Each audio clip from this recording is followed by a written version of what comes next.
Advita International School, shaping global leaders with Cambridge International Curriculum, IIT and NEET Foundation from middle school, merit-based concessions, admissions open from playgroup to grade 10.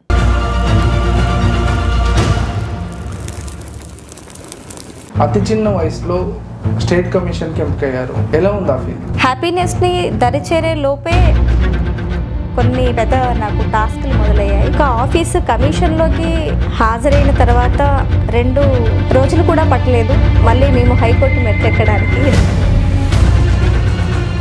Disable ఉమెన్కి కొన్ని ఎక్కువ issue ఉంటుంది. By birth నాకు 9 months అప్పుడే polio వచ్చిందండి. కొన్ని operations జరిగాయి కాలుకి. సో పోలియోతో చేతు ప్లస్ కాలు అంటే మనకు కొంచెం ఫీట్ నడ తక్కువగా ఉంటుంది కాలు అండ్ చేతి కూడా అలానే ఉంటుంది. కొంతమంది పిల్లలకి ఎట్లా ఉంటుందంటే మోషన్ కూడా వాళ్ళు వస్తుంది అని చెప్పలేరు. ఆ మోషన్ కూడా ప్యాడ్స్ మనమే చేంజ్ చేయాలి. ఇంకొంతమంది అమ్మాయిలు ఉంటారు, వాళ్ళకి మెన్స్ట్రుయేషన్ అవుతుంటుంది, వాళ్ళు చెప్పలేరు. ఆ రోజు నేను అమ్మ పని, అక్క పని, చెల్లి పని, ఆయన అమ్మమ్మ పని అన్నీ నేనే చేసేసాను. కొంతమంది పిల్లల లైఫ్ టైం తక్కువ ఉంటుంది. పెద్ద మనిషి అయిన ఆడపిల్లను పెద్ద మనిషి అయితే బయటికి వెళ్ళని పరిస్థితులలో ఉండేది. ఎందుకంటే ఆమెకు మెచ్యూర్ ప్యాడ్స్ పెట్టుకోవడం కూడా రాని పరిస్థితులలో కూడా అమ్మాయి పెద్ద మనిషి కాలేదు అని చెప్పేసి ఇంట్లో పెట్టుకునే సందర్భాలు కూడా ఉన్నాయి. ఎక్కడ పెద్ద మనిషి అయిందంటే ఈమె బయటకు వెళ్ళినప్పుడు ఎవరో పోరంపోకు ఈమె పైన ఏమన్నా చేస్తే కనీసం పలానోడు చేసిందని చెప్పుకోలేని పరిస్థితులలో ఉన్న చైల్డ్ కూడా చాలా మంది ఉన్నారు. అసలు యాక్చువల్గా ఊళ్ళల్లో ఎట్లుంటుంది అంటే మన ఇంట్లో ఒక పిల్లాడు డిజేబుల్ ఉంటే ఆ ఇంట్లో ఒక ఆమె పనికి పోకుండా ఉండాలి. లేదు ఆమె పనికి పోవాల్సిన పరిస్థితి వచ్చింది అనుకోండి, ఇది ప్రాక్టికల్గా నేను చూసిన సంఘటనలు, నేను ఏడ్చిన సంఘటనలు, నేను బ్రతిమలాడిన సంఘటనలు. ఇవి అంటే ఎమోషనల్గా నేను అవుతున్నానంటే ఒక కుక్కలను కట్టేసే, ఇప్పుడు ప్యాషన్గా మనం కుక్కలను కట్టేస్తున్నామండి చైన్లతో. అప్పుడు ఆ పిల్లాన్ని కట్టేసి ఆమె పడిపోయేది.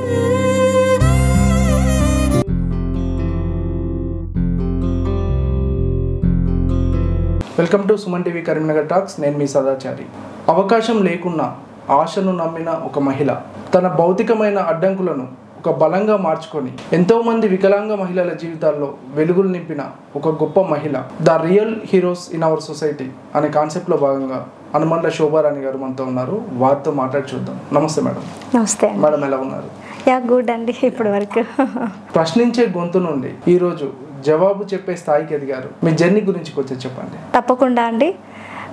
నన్ను సుమన్ టీవీ వారు ఇక్కడికి ఆహ్వానించినందుకు ముందుగా వారందరికీ కూడా సుమన్ టీవీ యాజమాన్యానికి అండ్ కరీంనగర్ యాజమాన్యానికి నా ప్రత్యేకమైన కృతజ్ఞత తెలియజేసుకుంటున్నాను. స్టార్ట్ చేస్తే మళ్ళీ ఎండ్ కాలేనంత ఉంది అని నేను అనుకుంటున్నాను.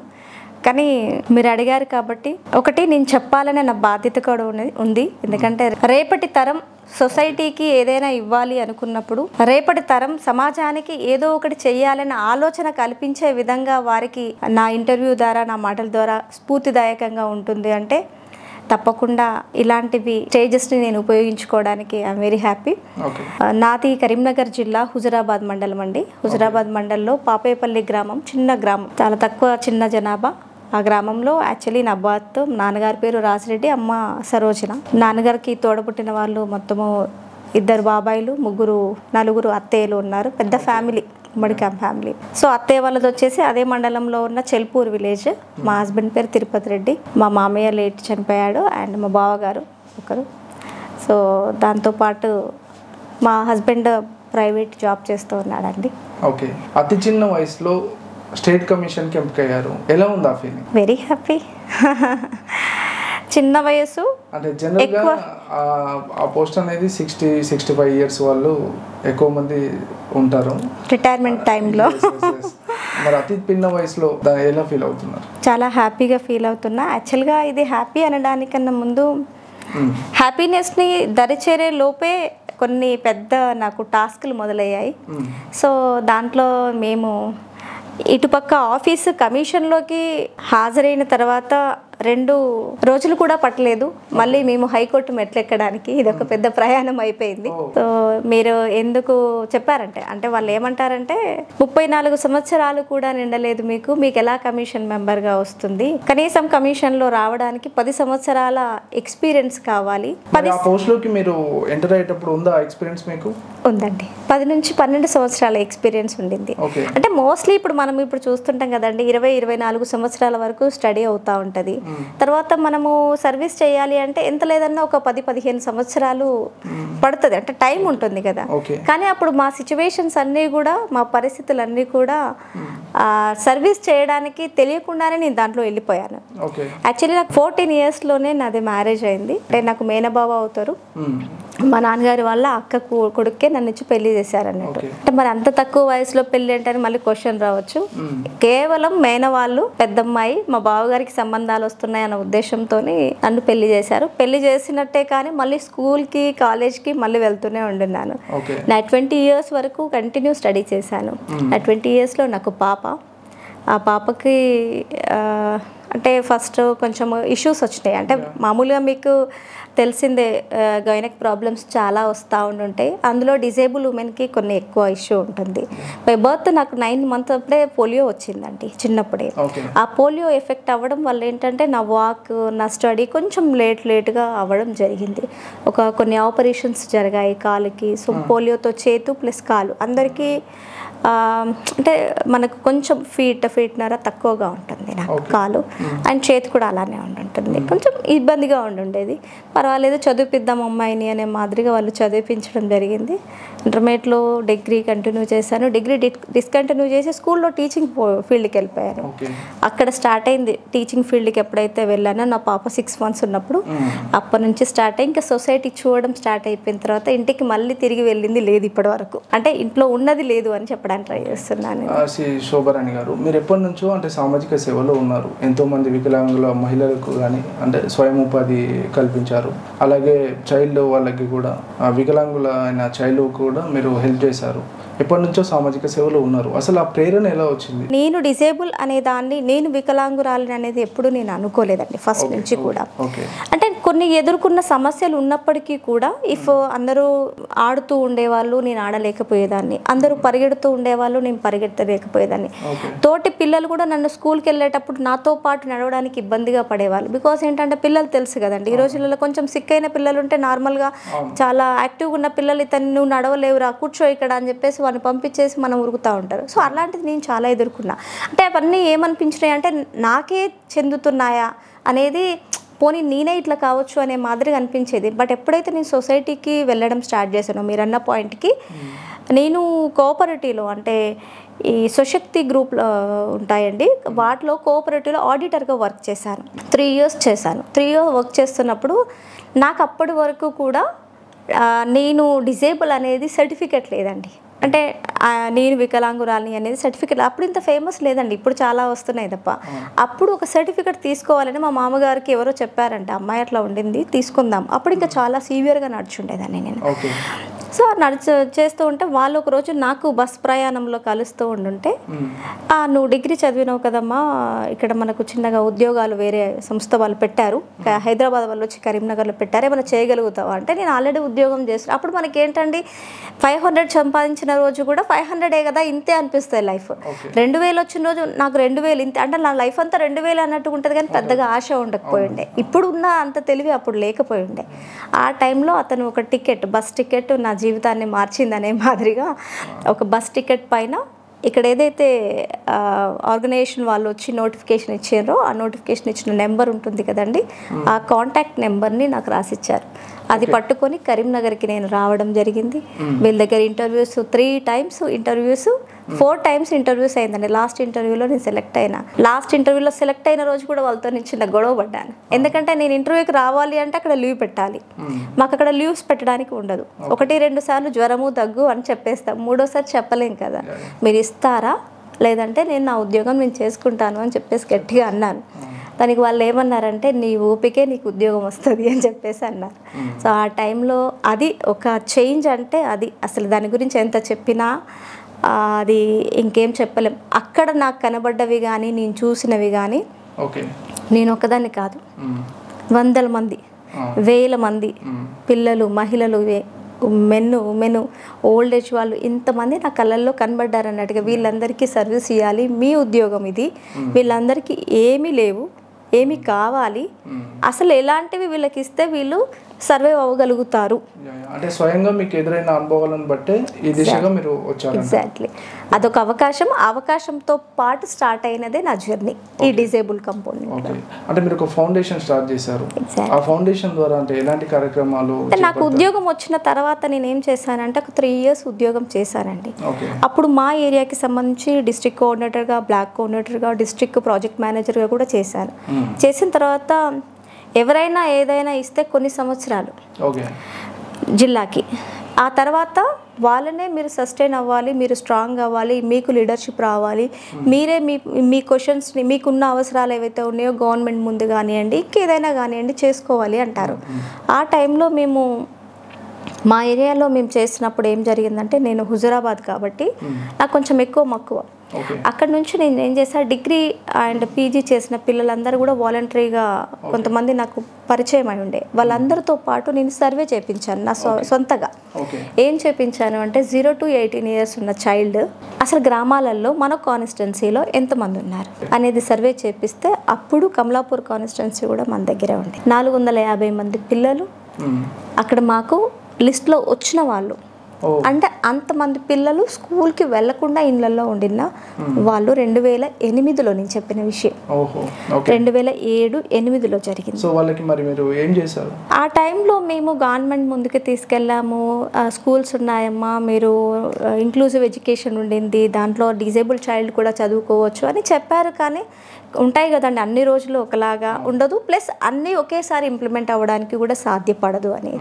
అప్పుడు మేము ఒక డిజేబుల్ స్కూల్ రన్ చేయాలి అని అనుకున్నానండి.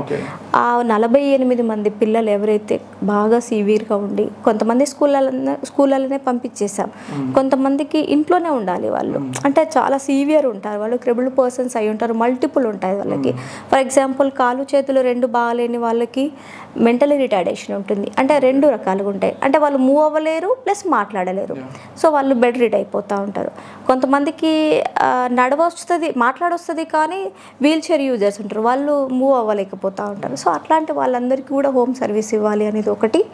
అండ్ మిగతా వాళ్ళు ఎవరైతే ఉన్నారో, నీడీ పర్సన్స్ ఎవరైతే ఉంటారో వాళ్ళందరికీ, వాళ్ళ ఫ్యామిలీకి కౌన్సిలింగ్ చేసి వాళ్ళందరికీ ఒక స్కూల్ నేనే ఓన్గా పెట్టుకున్నాను. మరి వికలాంగులైన పిల్లలకు మీరు ఇలాంటి సేవ చేయాలని నిర్ణయించుకున్నప్పుడు అంటే కొంత వ్యతిరేకత కూడా ఇంట్లో నుంచా లేకపోతే సొసైటీ నుంచా, ఎలా ఉంటుంది మీ కోఆపరేషన్? ఉంటుందండి, అది మీకు తెలియదే ఉండింది. అంటే ఈ రోజులలో ప్రతి ఒక్కరు ఎర్న్ చేయాలి అనే దాంట్లో ఉంటుంది. అంటే కాంపిటేటివ్ లైఫ్ అయిపోయింది, అందరు సొసైటీలో 2 పని చేస్తేనే ఫ్యామిలీ గడిచే రోజులు ఉండుంటాయి. అలాంటి టైంలో నువ్వు పని చేయడం కాదు, ఇంకా పని చేసిన అమౌంట్ కూడా తీసుకొచ్చేసి దీంట్లోనే పెట్టేస్తే ఎలా అనేది కొంత వ్యతిరేకత స్టార్ట్ అయింది. అది 1 రోజు 2 రోజులుది కాదు, కొన్ని రోజులు గడిచింది. ఆ తర్వాత మళ్ళీ రియలైజేషన్ అయింది. దానికన్నా ముఖ్యంగా చెప్పాల్సింది ఏంటంటే, మేము ఎప్పుడైతే స్కూల్ స్టార్ట్ చేసామో, స్టార్ట్ చేసిన 1 yearలే మాకు ఒక 1 year గవర్నమెంట్ సపోర్ట్ చేసింది, 9 నెలలు చేసింది. తర్వాత 4 years నేను రన్ చేసుకున్నాను ఓన్గా. అప్పుడు ఉంది సమస్య. ఆ సమస్య అంతా ఆషామాషి కాదు. వర్కర్స్ మన దగ్గర 1 year కన్నా ఎక్కువ పని చేయలేకపోతారు, 6 months కన్నా ఎక్కువ పని చేయలేకపోతూ ఉంటారు.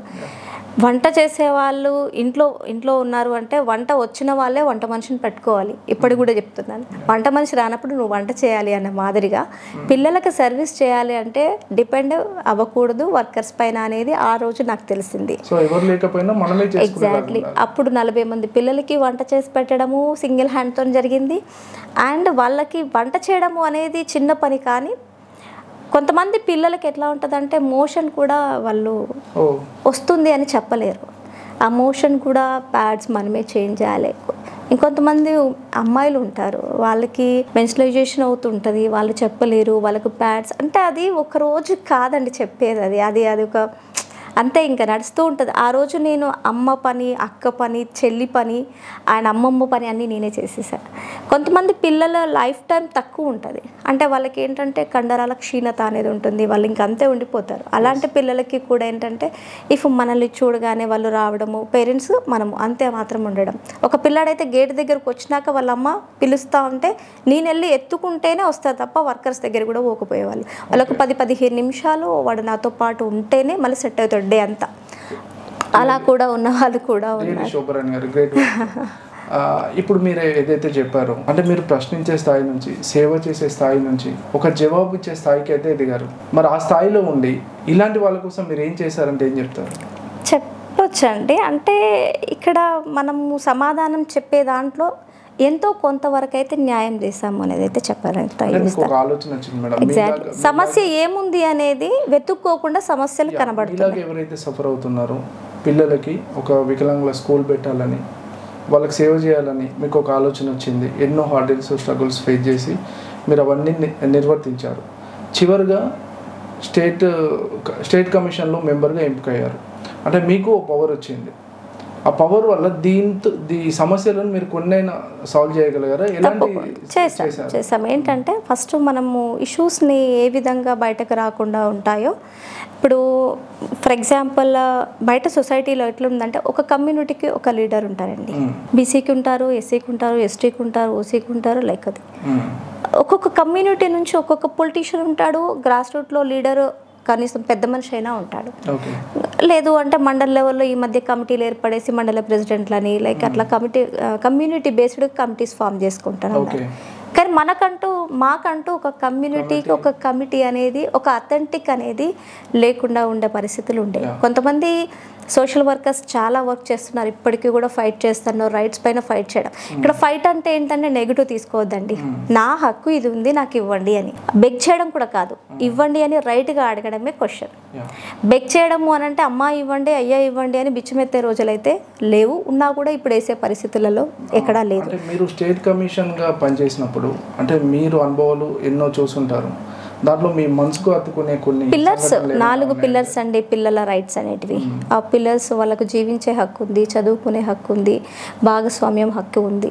సో ఈ హక్కులతో పాటుగా కూడా వాళ్ళు ఇన్వాల్వ్ అవ్వడానికి కూడా ఉంటుంది. వాళ్ళ రైట్గా వాళ్ళు ఏదైనా అడిగే హక్కు వాళ్ళకు ఉంది. కానీ ఆ రైట్ వాళ్ళకు ఉంది అనే విషయాన్ని కూడా వాళ్ళకి తెలియకుండా డిపెండ్ అవుతుంటారు. ఇంట్లో మదర్ ఫాదర్ పైన డిపెండ్ అవుతారు, స్కూల్లో టీచర్ పైన డిపెండ్ అవుతూ ఉంటారు. సొసైటీలోకి వచ్చేసరికి వాళ్ళకి ఎలాంటి రైట్ ఉండదు. ఈవెన్ ఫ్రెండ్స్ ఒకటే, నైబర్ ఉంటారు వాళ్ళతో డిపెండ్. అంటే ఇవన్నీ ఏమవుతాయంటే వాళ్ళకి ఎక్కడికి ఎవరికైనా చెప్తే నన్ను తప్పు పడతారనేది ఒక గర్ల్ చైల్డ్ అనుకుంటారు.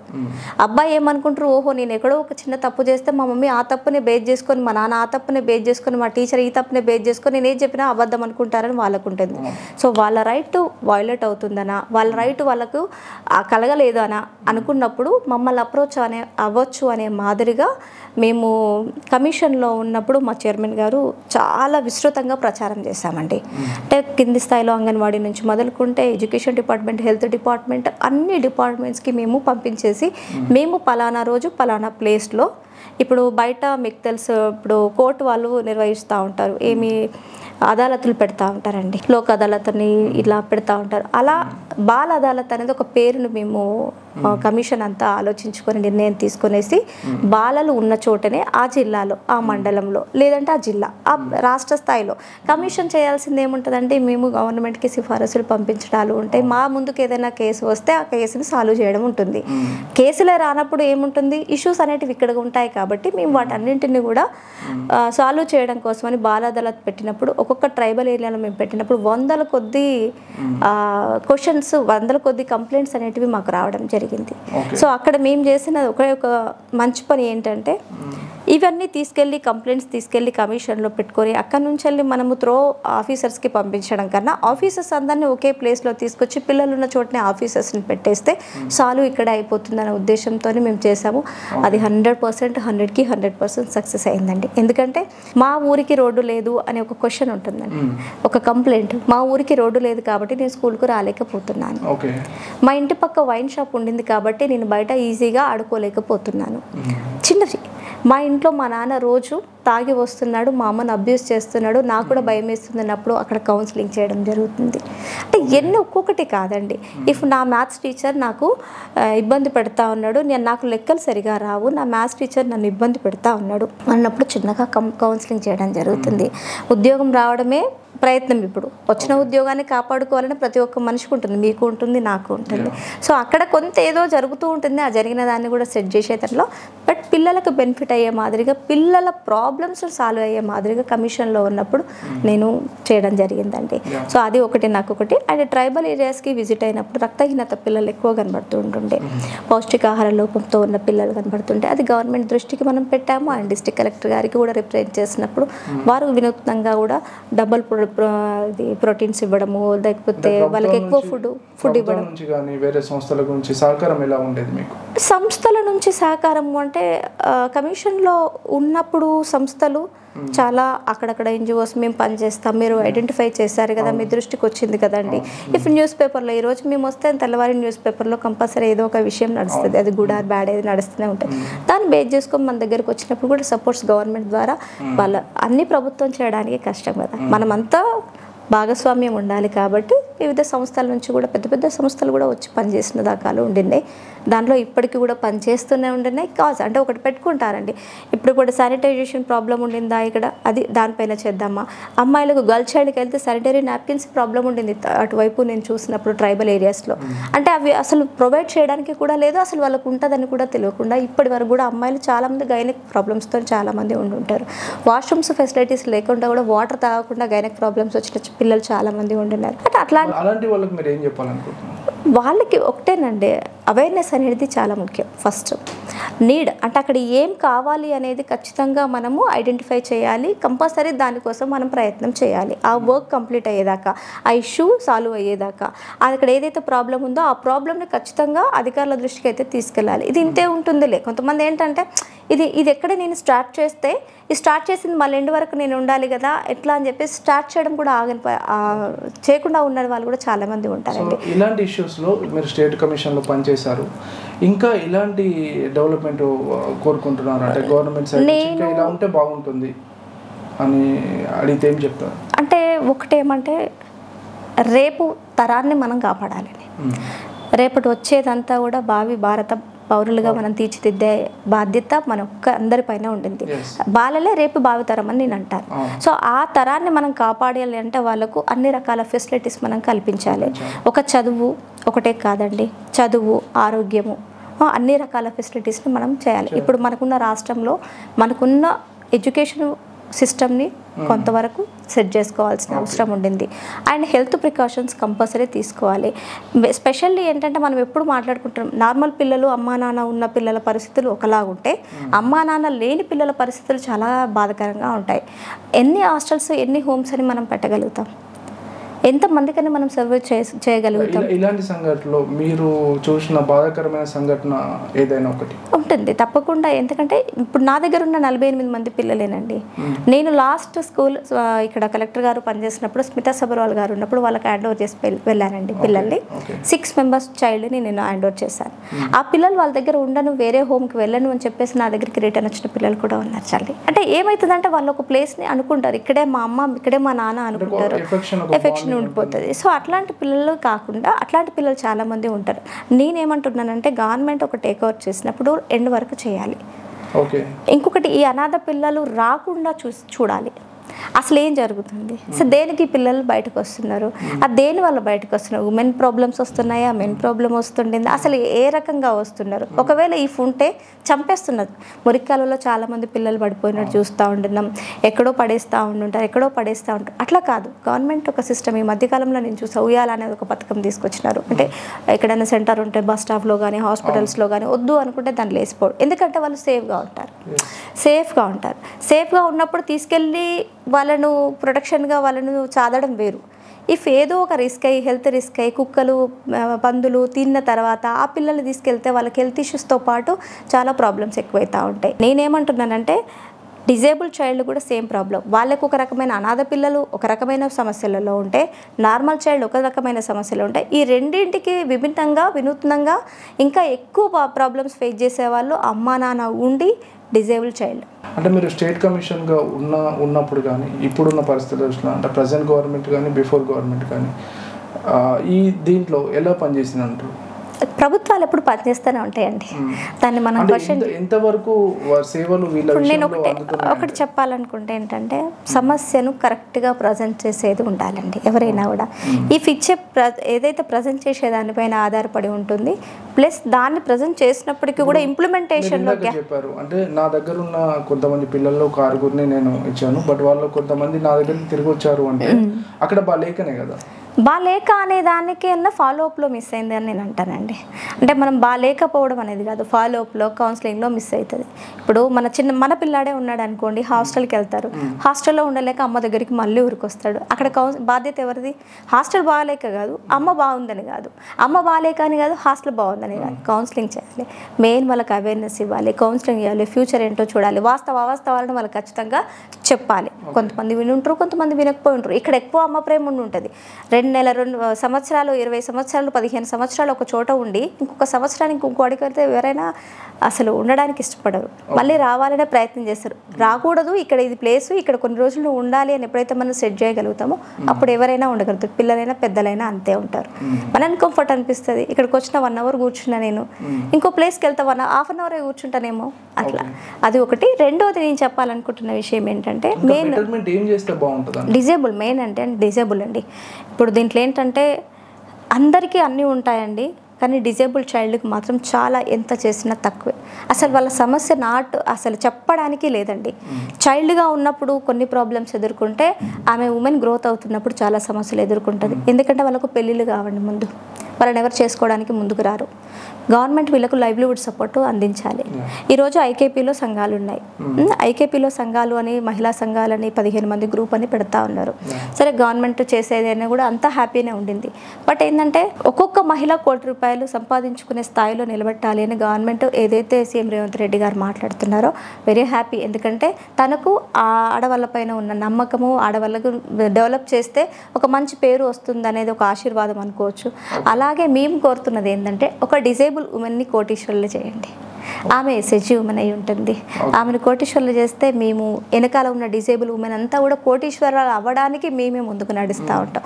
మాకొంత అవకాశం ఇచ్చి చూడండి. సో అది ఒకటి. రెండో విషయం ఏంటంటే డిజేబుల్ ఉమెన్కి పేరెంట్స్ పైన డిపెండెన్సీ ఎక్కువ ఉంటుందండి. ఈ ఇంట్లో 2 అన్నలు ఉన్నారు, ఒక అమ్మాయి ఇలా ఉండింది, ఆ అమ్మాయికి పెళ్లి చేయలేరు. అన్నలు పెద్దవాళ్ళు అయిపోతారు, ఎవరి ఫ్యామిలీస్ వాళ్ళు అయిపోతాయి. అయిపోయిన తర్వాత తల్లిదండ్రులు అన్న వాళ్ళ దగ్గరికి అన్న సాదాలి తల్లిదండ్రులను. కానీ ఈమెన్నదన్న ఉద్దేశంతో తల్లిదండ్రుల దగ్గర వదిలిపెట్టేసి పోతూ ఉంటారు. వాళ్ళని ఈమె జాదాలి, ఈమె ఆమె జాదాలి. ఆమె దీని స్థాయిలో ఉండిపోతుంది. ఆమె పరిస్థితి ఏంటి? నేను మీ గురించి విన్న మీరు సాల్వ్ చేసిన ఇష్యూ గురించి మాట్లాడతాను. దాని గురించి ఒకసారి చెప్పండి. కరీంనగర్ కలెక్టరేట్లో ఏదైతే ఆ చిన్న గేట్ విషయం ఉందో దాని గురించి ఒకసారి చెప్పండి. ఆలోచన మీకు ఎందుకు వచ్చింది? 2007లో అండి, మేము ఒక ఆర్గనైజేషన్లో పనిచేస్తున్నప్పుడు పబ్లిక్ రిప్రజెంటేటివ్స్ అన్నీ కూడా ప్రజావాణి కార్యక్రమాలు అప్పుడు కూడా ఉంటుండే. సో అక్కడ ఉన్నప్పుడు ఏమైందంటే అప్పుడు మేము చాలా ఎక్కువ స్ట్రెంగ్తో వర్క్ చేస్తుండే. బ్లాక్ కోఆర్డినేటర్గా, డిస్ట్రిక్ట్ కోఆర్డినేటర్గా వర్క్ చేసి డిజేబుల్ ఉన్న పర్సన్స్ అందరూ సంఘాలుగా ఏర్పడ్డారు. మన రైట్స్ కోసము, పెన్షన్స్ కోసము ఫైట్ చేసాము. మనకు అనుకూల వాతావరణం, బెనిఫిట్ కరెక్ట్ లేదని గవర్నమెంట్ ఆఫీసులలో ఎక్కడ కూడా వికలాంగులు ఒక ఆఫీస్కి వచ్చి రిప్రజెంట్ చేసే మాదిరిగా లేకుండే. ఎందుకంటే ఒక 5 నుంచి 6 మెట్లు ఉంటాయండి, 7 మెట్లు ఉంటాయి. ఒక వీల్ చైర్ యూజర్ మెట్లు ఎట్లా ఎక్కగలుగుతాడు? ఒక క్లచెస్ పట్టుకునే వాళ్ళు మెట్లు ఎక్కగలుగుతారు. సో అలా కాదు అని చెప్పేసి పక్కకుండా మీరు ర్యాంప్ కట్టండి అని చెప్పేసి అప్పుడు పెట్టిన దాంట్లోనే ఇప్పుడు ఎలక్షన్లో ముందు 9th కాలం 9thలో పొందుపరిచేదాకా కూడా ప్రయత్నం ఆగింది. అయిపోయింది. బట్ అప్పుడు ఏంటంటే మేము కలెక్టర్ గారికి ఒక రిప్రజెంటేషన్ ఇచ్చాం. యాక్చువల్లీ ఏంటంటే మన కలెక్టరేట్లో కలెక్టరేట్లోనైనా అసలు ఇప్పుడు కొన్ని చేంజెస్ అయినాయి అనుకోండి, కొత్తగా కడుతున్న కలెక్టరేట్లు చేంజెస్ అయినాయి. కానీ పాత కలెక్టర్లలో మనం చూస్తే ఇట్లా వీల్స్ ఉండేవి అండి, బొంగులతోనే ఉండేది. ఆ బొంగులతో ఉండే దాంట్లో ఏంటంటే ఒక వీల్ చైర్ యూజర్ కానివ్వండి, లేకపోతే ఒక 2 చంకకర్రలు పట్టుకునే వాళ్ళు కానీ నడవలేరు. ఎందుకంటే చంకకర్రలు దాని కింద పడిపోతే ఈయన కింద పడతాడు కాదు, పడ్డాడు కూడా. మా కళ్ళ ముంగటే మేమే జరిగింది. ఇప్పుడు నేనే ఉన్నానండి, ఒక సపోర్ట్తో నడవాలి. నేను రాగానే మీ దగ్గర రాగానే నేనేం అడిగాను, మెట్లు చూసి భయపడి నేను వెళ్ళిపోతాను అన్నాను. లిఫ్ట్ ఉందా అని అడిగాను. లిఫ్ట్ ఉంది మేడం అని అనగానే అక్కడే ఉండిపోయినా. నాకు ఇంకొకటి అక్కడ కిందికి కారిడార్ల కిందికి వస్తుంటే కూడా భయం వేసింది, బ్యాలెన్స్ అవుట్ అవుతుందా, జారుతుందా అని చెప్పేసి. అంటే అంత సిచ్యువేషన్స్ ఉన్న దాంట్లో నేనే అలా ఉన్నప్పుడు ఏంటంటే అప్పుడు కలెక్టర్ గారికి రిప్రజెంటేషన్ ఇస్తే మన పెద్ద కలెక్టరేట్ గేట్ పక్కకి ఇంకొక చిన్నది ఒక వీల్ చైర్ పట్టేంత చిన్న గేట్ పెట్టి పెట్టించారు. ఇప్పుడు దాన్ని చాలా ఉపయోగపడుతూ ఉండింది. ఇప్పుడు వచ్చినాయండి కార్లు, ఆటోలు అవన్నీ వస్తున్నాయి. ఒకప్పుడు కలెక్టరేట్ రావాలంటే మేము అట్లాంటిది కరీంనగర్ బస్ స్టాప్లో దిగి ఆ సందులోకి వెళ్ళి నడుచుకుంటూ రావాల్సి వచ్చిండే. ఎంతమందికి ఉంటుంది ఆర్థికంగా? అంటే ఫౌండేషన్ నడిపారు, ఎన్జిఓస్ రన్ చేశారు, చాలామంది మీలాంటి మహిళలకు స్ఫూర్తిగా నిలిచారు. మరి అలాంటి మహిళల కోసం ఎలాంటి అభివృద్ధి కార్యక్రమాలు చేపట్టారు? నేను వాస్తవంగా ఏంటంటే మాకు ఓన్ ఆర్గనైజేషన్ స్పందన అండి, దాంతోనే నేను స్కూల్ పెట్టానని కూడా మీతో ఉంటే. సో స్పందన అంటే మేము ఉద్యోగం ఒకవైపు చేస్తున్నప్పుడు ఏంటంటే ఉద్యోగం అనేది 4 రోజులు ఉండిపోయేది. కానీ మేము ఒక సంస్థ నిలబెట్టాలి, డిజేబుల్ ఉమెన్కి మేము ఏదో ఒకటి కంపల్సరీగా చేయాలన్న ఉద్దేశంతోనే అప్పుడు మా కాస్ మెయిన్ ఏంటంటే డిజేబుల్ చైల్డ్కి సర్వీస్ అండ్ ఎన్విరాన్మెంట్ని కాపాడాలి అండ్ మెయిన్ ఏంటంటే ఉమెన్ ఎంపవర్మెంట్, ఉమెన్ ఆర్థికంగా వాళ్ళు ఎదగాలి అన్న ఉద్దేశంతో మూడింటిపైన మేము ఆబ్జెక్టివ్స్ పెట్టుకొని చేయడం జరిగిందండి. దాంట్లో మాకు బెస్ట్గా వచ్చింది ఏంటంటే నేను ఇది మీకు డిజేబుల్ స్కూల్ రన్ చేస్తున్నప్పుడే వాళ్ళు ఏమైందంటే అసలు యాక్చువల్గా ఊళ్ళల్లో ఎట్లుంటుంది అంటే మన ఇంట్లో ఒక పిల్లాడు డిజేబుల్ ఉంటే ఆ ఇంట్లో ఒక ఆమె పనికి పోకుండా ఉండాలి. ఓకే రైట్, ఎందుకంటే వాళ్ళని చూసుకోవాలి, వాళ్ళని కేర్ చేయాలి, వాళ్ళకి ఫుడ్ పెట్టాలి. లేదు ఆమె పనికి పోవాల్సిన పరిస్థితి వచ్చింది అనుకోండి, ఇది ప్రాక్టికల్గా నేను చూసిన సంఘటనలు, నేను ఏడ్చిన సంఘటనలు, నేను బ్రతిమలాడిన సంఘటనలు ఇవి. అంటే ఎమోషనల్గా నేను అవుతున్నానంటే ఒక కుక్కలం కట్టేసే, ఇప్పుడు ప్యాషన్గా మనం కుక్కలం కట్టేస్తున్నామండి చైన్లతోని. అప్పుడు ఆ పిల్లాన్ని కట్టేసి ఆమె పనికి పోయేది అంటే ఆమె పూటకు లేకుండా ఉండే పరిస్థితి. అట్లాంటి సిచ్యువేషన్స్ అన్నీ కూడా మేము అన్నప్పుడు నీ పిల్లాన్ని నేను చదువుతా, నీకు పని ఏదో ఒక పని ఇంట్లోనే చేసుకునే పని నేను ఇస్తా, లేదంటే నువ్వే వచ్చి నీ పిల్లాడితో పాటు నువ్వు ఈ పిల్లలందరికీ సర్వీస్ చేయి, ఎంతో కొంత నీకు నీ పిల్లాన్ని నీకు తిండికి సరిపడా ఇస్తాము అని చెప్పిన సంఘటనలు చాలా ఉంటుంది. సో అవి కలిసి వేసినప్పుడు నాకు అనిపించింది ఈ 48 పిల్లలు కాదు, ఇలా ఎంతమంది తల్లులు ఉండుంటారు రాష్ట్ర వ్యాప్తంగా చాలా మంది. నేను రాష్ట్రం దాకా పోలేదండి, అంత లేదు నాకు. రాష్ట్రం దాకా పోకుండా నేనున్న పరిధిలోనే అసలు ఎంతమంది ఉంటారని ఐడెంటిఫై చేసినప్పుడు వీళ్ళకు బయటకు వచ్చి చేయాలి అంటే అప్పుడు బస్సులు, ఆటోలు. మరి ఇవి చేసినప్పుడు గవర్నమెంట్ నుంచి కానీ ఏదైనా నాయకుల నుంచి కానీ సపోర్ట్ దొరికింది? నేను ఎవరి సహాయం తీసుకోలేదండి అప్పుడు, ఎవరి సహాయం అసలు అది కాన్సెప్టే అనుకోలేదు. మహిళగా మీరు ధైర్యం చేయడమే గొప్ప విషయము. అంటే చేసినప్పుడు చాలా కొంతమందికి సపోర్ట్ దొరకలేదు. చాక్లెట్ తినడం కొంతమంది పిల్లలకి ఇష్టం, కొంతమంది పిల్లలకి బిస్కెట్లు తినడం ఇష్టం, పానీపూరి తినడం ఇష్టం, నాకు ఇది చేయడం ఇష్టం. ఎందుకు నేను కంపేర్ చేస్తున్నానంటే ఒక పిచ్చి అంటారండి, సామాజిక సేవ చేసేటోళ్ళందరూ లాభాలకు అర్జిస్తే ఈరోజు సామాజిక సేవకులు ఉండరండి. సమాజ సేవ చేయాలి అనే ఒక సంకల్పమే అది దేవుడిచ్చిన ఒక వరం. అది మాకు రావడము నేను దాన్ని వరంగానే చూస్తానే తప్ప అదర్వైజ్ నేను దాన్ని ఒక బాధ్యతగా ఇది నాకు ఒక బరువుగా నేను చూసే రోజు రాదండి. ఇఫ్ నేను వాళ్ళ కరీంనగర్కి వచ్చినాను, హైదరాబాద్ నుంచి వస్తూ ఉన్నాను అంటే నేను ఎన్నో పనులు పెట్టుకొని వస్తే ఒక్క పనితో రాను. ఎందుకంటే ఎప్పుడో నాకు కాల్ చేసిన వాళ్ళు ఉండుంటారు, వాళ్ళకి ఏదో అవసరం ఉంటుంది, ఒక హాస్పిటల్కి వెళ్ళాలి, ఒక పేషెంట్ని చూడాలి, అక్కడ నా ఫ్రెండ్ ఒక అతను నేను ఎప్పుడో సపోర్ట్ చేసిన పర్సన్ ఉన్నాడు, వాళ్ళ పెళ్ళి అయింది, నేను వెళ్ళి రావాలి, ఇవన్నీ ఉండుంటాయి. అంటే ఇవన్నిటిని మేము ఎందుకు ఉంటుందంటే ఆ హోటల్కి వెళ్ళాలి, ఇక్కడ భోజనం చేయాలి, ఆడ సినిమా చూడాలి, ఇవి కాదు మా కాన్సెప్ట్. ఇట్లా అంటే ఈ పిచ్చి అనేది ఒకటి ఉంటుంది, దీన్ని పిచ్చి అనే అంట. ఆ పిచ్చితోనే మేము స్టార్ట్ చేసినది. దట్టు దాన్ని నేను చెప్పాల్సింది ఏంటంటే ఆ పిల్లల పేరెంట్స్కి ఏదో చేయాలి అనే సంకల్పం వచ్చినప్పుడు కొన్ని మిషన్స్ కొన్నాం, మేము కుట్టు మిషన్లు కొన్నాం. కొనేసి ఆ కుట్టు మిషన్లతోని మేము వాళ్ళకి ఎట్లా సర్వీస్ ఇవ్వగలుగుతాం, ఎట్లా నేర్పగలుగుతాము అని చెప్పేసి ₹1 తీసుకోకుండా వాళ్ళకి నేర్పించేసాం. ఈరోజు సక్సెస్గా ఉన్న ఉమెన్స్ ఉన్నారు, నెంబర్ ఆఫ్ ఉన్నారు. సో వాళ్ళకి స్వయం ఉపాధి కల్పించారు. దానివల్ల ఏమవుతుందంటే మీకు తెలిసిందే కదండి, వెళ్ళని పరిస్థితులలో కూడా ఆర్థికంగా భారమైనప్పుడు ఫస్ట్ గోపవించేది ఎవరిని? కరెక్ట్, పెద్ద ఆయన ఎవరిని నిందిస్తాడు? ఎగ్జాక్ట్లీ. సో అక్కడే అంటే ఇక్కడ ఏంటంటే తన ప్రమేయం లేకుండానే తను బాధపడే సంఘటన, అతను ఒక రకమైన బాధ, ఈమె ఒక రకమైన బాధ. ఆ బాధ తీర్చే దాంట్లో సగం నేనున్నాను అని చెప్పేసి భర్తకి ఆమె సపోర్ట్గా రూపాయో 10 ఇచ్చింది అనుకోండి, ఆ కుటుంబం హ్యాపీగా ఉంటుందా? అప్పుడు ఆ పిల్లాడు డిజేబుల్ చైల్డ్కి కొంత ఊరట ఉంటుందా? కనీసం ఆమె ఇంత తినేవాడికి ఇంత ఫుడ్ పెడుతుందండి. ఎందుకు పెడుతుంది అంటే వాడు 3 సార్లు మోషన్ పోతే కడిగేటోళ్ళు ఎవరు ఉండరు అన్న ఉద్దేశంతో కడుపు కూడా చంపిన తల్లులు ఉన్నారు.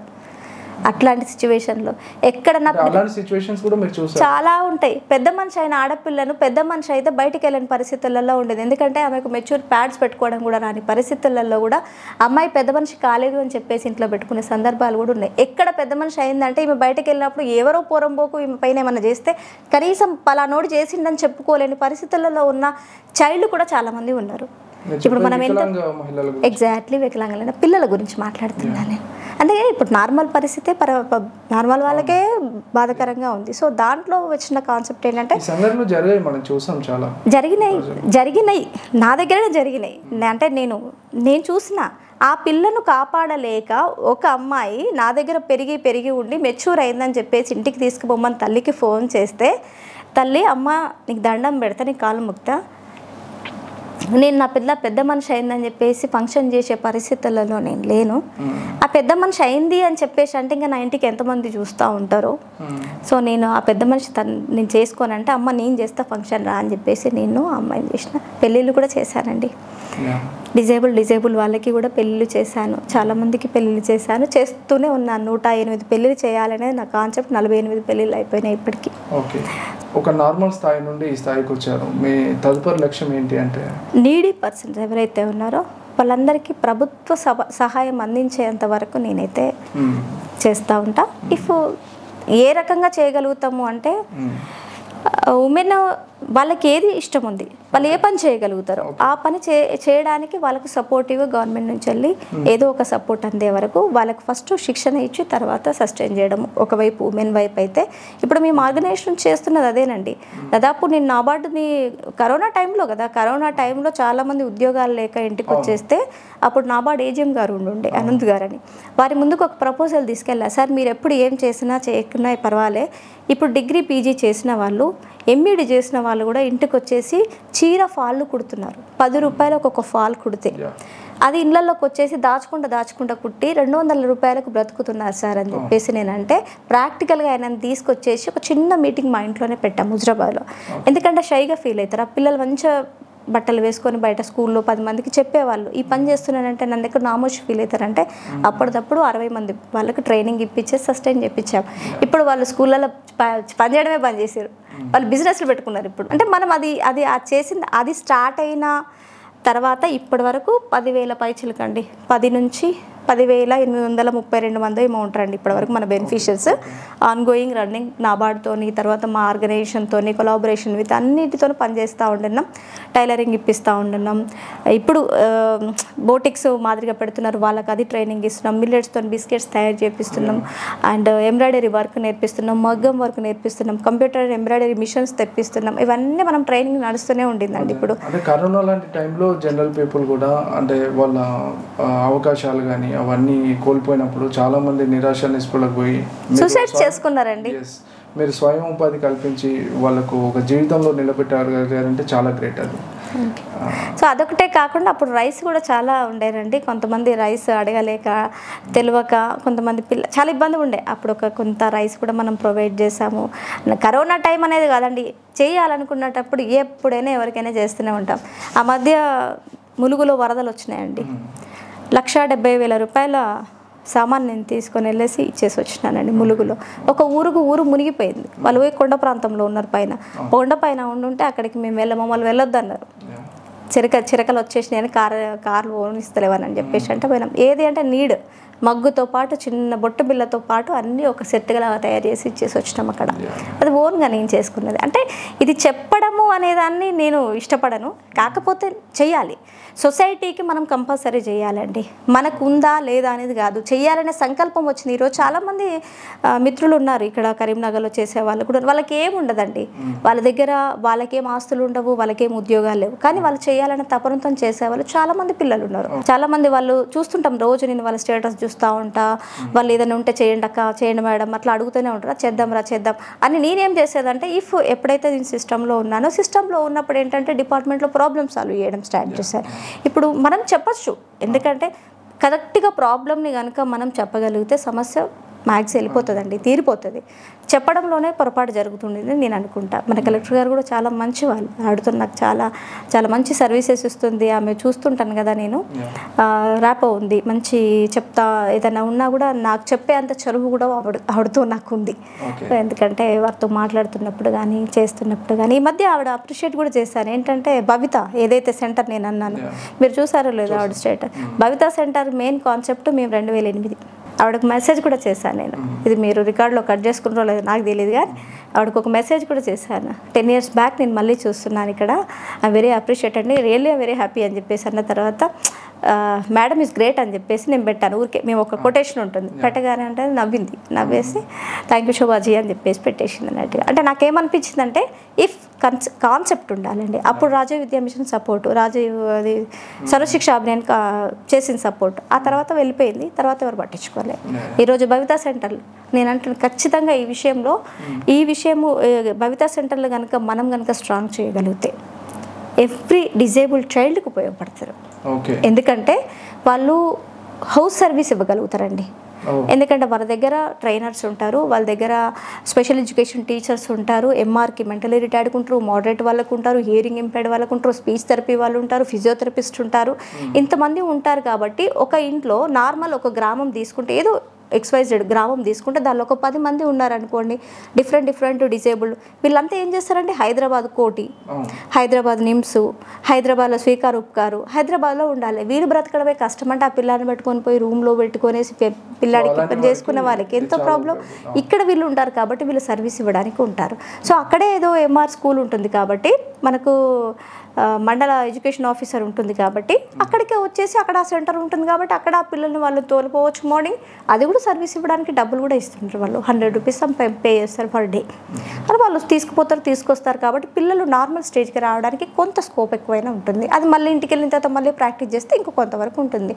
ఖచ్చితంగా సాధించలేనిది ఏది లేదండి, నేను అంటున్నా. ప్రయత్నం చేయాలి. ఇంత సామాజిక సేవలో బిజీ ఉండి అంటే పర్సనల్ లైఫ్లో కోల్పోయిన ఫీలింగ్ ఏముండదా? సమాజమే పర్సనల్ లైఫ్ అనుకున్నాను, అంటే ఫ్యామిలీ అనుకున్నానండి నేను. అంటే నాకు ఒకతే పాప, అమ్మాయి బీటెక్ చదువుతుంది ఇప్పుడు. సో తను నన్ను చూస్తూ పెరిగింది కాబట్టి ఎప్పుడు లేదు, ఆశ కూడా లేదండి ఇది కుటుంబానికే ఇవ్వాలి అనేది.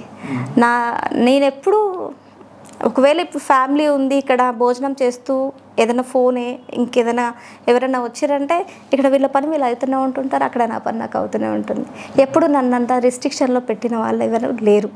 ఎందుకంటే నేను ఎప్పుడు ఎవరికి హాని చేయను, తెలిసి చేయను, తెలియకుండా చేయను. ఒకవేళ తెలియకుండా ఏదైనా చేస్తే సెట్ చేసుకునే అవకాశం ఉంటే ఖచ్చితంగా సెట్ చేసుకుంటాను.